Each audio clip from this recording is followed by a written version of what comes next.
tombe de personnalités françaises célèbres. Pierre Bouclet, dit Pierre Rep, est un humoriste et acteur français, né le 5 novembre 1909 à Saint-Paul-sur-Ternoise, Pas-de-Calais, et mort le 1er novembre 1986 au Plessis-Trévise, Val-de-Marne. Il est célèbre pour son talent de bafouilleur. Biographie. Pierre Alphonse. Léon Frédéric Bouclet naît le 5 novembre 1909 à Saint-Paul-sur-Ternoise, dans le Ternois, à une trentaine de kilomètres au nord-ouest d'Arras, dans le Pas-de-Calais. Baccalauréat en poche, il s'inscrit au Conservatoire de Lille.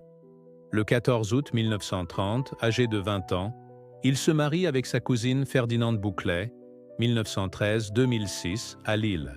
Après avoir effectué son service militaire au début des années 1930, il s'installe à Paris et commence à travailler dans les cabarets de la capitale française.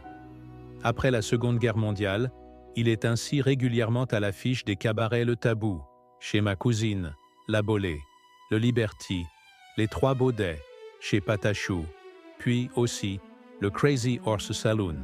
Célèbre pour son talent de bafouilleur, Pierre Rep s'est également produit au théâtre, à la télévision, au music hall et en tournée avec notamment Boris Vian et Fernand Reynaud.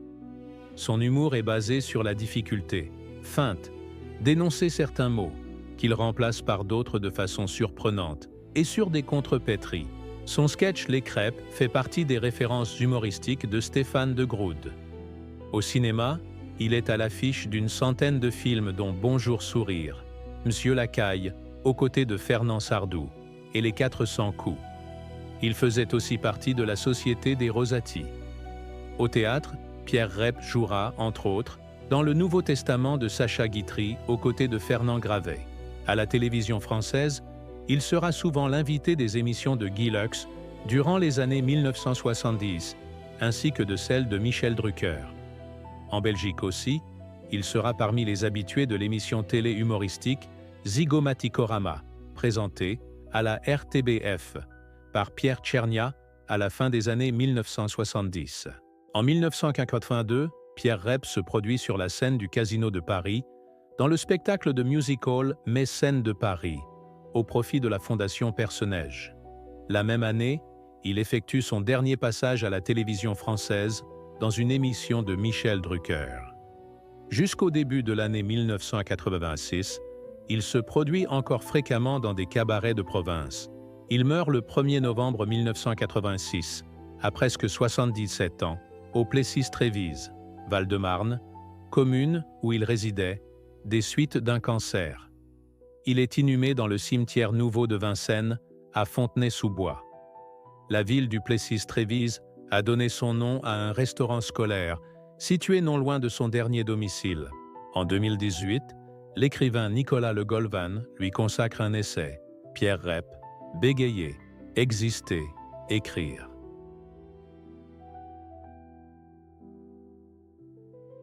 André Robert Rimbourg, 27 juillet 1917, 23 septembre 1970, plus connu sous le nom d'André Bourvil, était un acteur et chanteur français, célèbre pour ses rôles dans des comédies, notamment sa collaboration avec Louis de Funès dans les films Le Cornio, 1965, et La Grande Vadrouille, 1966.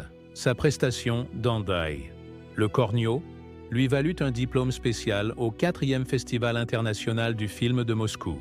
Biographie. Le père de Bourvil fut tué pendant la Première Guerre mondiale avant sa naissance. Il passa donc toute son enfance dans le village de Bourvil, dont il tira son nom de scène. Il épousa Jeanne Lefric le 23 janvier 1943. Après avoir lutté contre le syndrome de Kaller, une maladie auto-immune de la moelle osseuse, il décéda à l'âge de 53 ans. Il est enterré à Montainville, dans les Yvelines. Carrière. Dans ses rôles comiques, Bourvil interprétait principalement des personnages doux et bien intentionnés, souvent un peu obtus ou naïfs, à l'instar de ses rôles face aux personnages hyperactifs, malhonnêtes et autoritaires, incarnés par Louis de Funès. Les personnages de Bourvil parvenaient non seulement à faire rire les spectateurs, mais aussi à se sauver, souvent involontairement, des machinations machiavéliques de leurs adversaires. Bourvil était cependant également capable d'interpréter des rôles plus dramatiques, comme celui du bricoleur dans L'Arbre de Noël, 1969. Dans ce rôle, il observe la relation entre un homme pour lequel il travaille et son jeune fils malade. Le public peut s'identifier au personnage interprété par Bourvil, tout comme dans ses rôles comiques, où il apparaît souvent comme un homme simple. On peut également citer son rôle de Monsieur Thénardier dans l'adaptation cinématographique des Misérables, 1958, et son avant-dernier rôle, celui du policier Mattei, dans Le Cercle rouge de Jean-Pierre Melville, 1970. En mars 1948, Bourvil participa à l'enregistrement intégral des contes d'Hoffmann-d'Offenbach avec des artistes de l'Opéra Comique de Paris dirigés par André Kloitens, interprétant les 4 rôles de serviteur.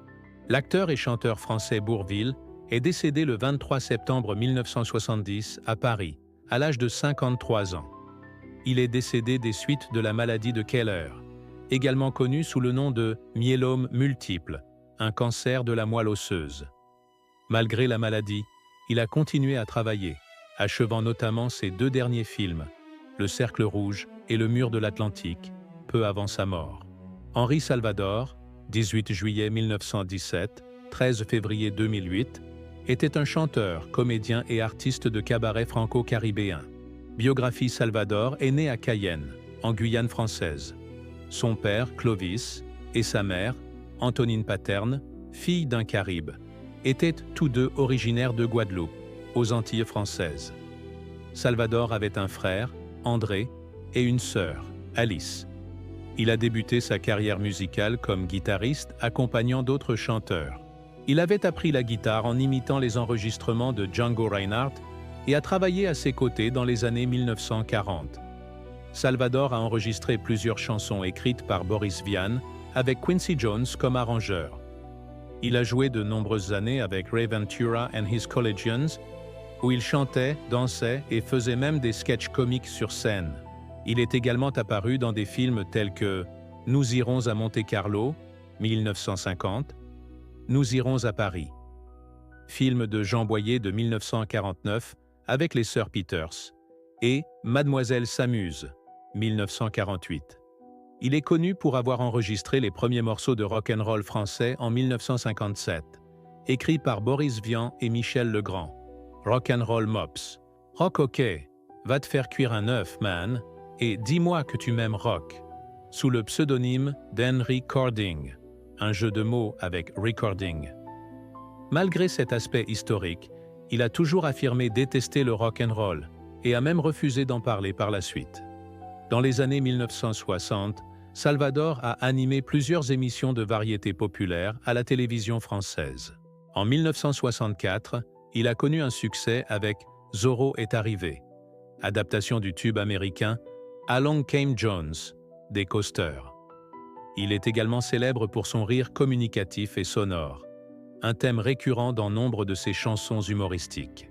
En 1969, Henri Salvador enregistra une variation de Mahna Mahna, intitulée Mais non, avec des paroles écrites en français sur une musique de Piero Umiliani. Henri Salvador et sa chanson Dans mon île, 1957, auraient influencé Antonio Carlos Jobim dans l'élaboration du style bossa nova brésilien.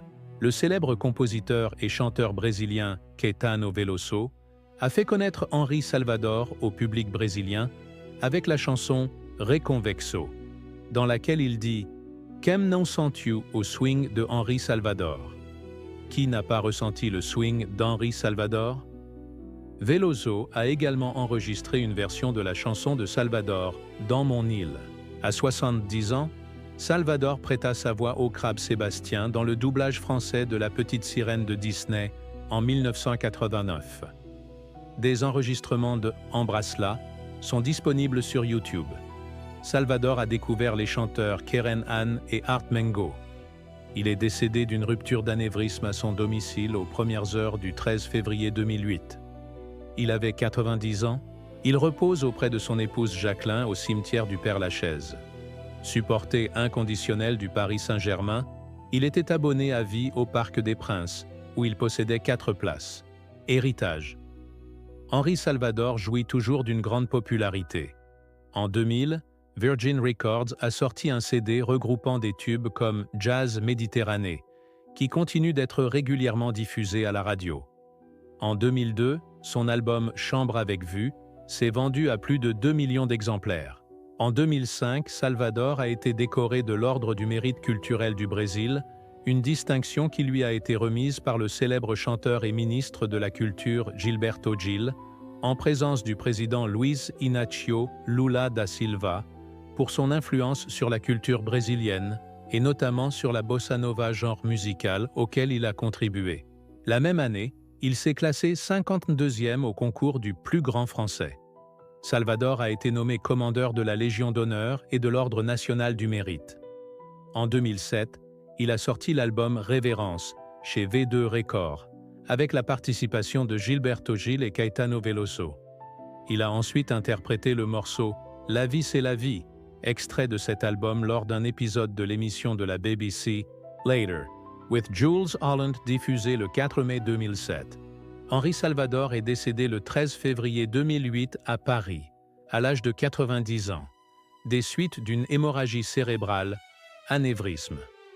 Le chanteur, guitariste et humoriste français a mené une carrière de plus de 70 ans et est notamment connu pour avoir introduit le rock'n'roll en France et inspiré la bossa nova. Henri Salvador est décédé le 13 février 2008 à Paris, à l'âge de 90 ans, des suites d'une hémorragie cérébrale, anévrisme. Le chanteur, guitariste et humoriste français a mené une carrière de plus de 70 ans et est notamment connu pour avoir introduit le rock'n'roll en France et inspiré la bossa nova. Darry Cole, né André Darico, 27 août 1925, 14 février 2006, était un comédien, acteur et musicien français.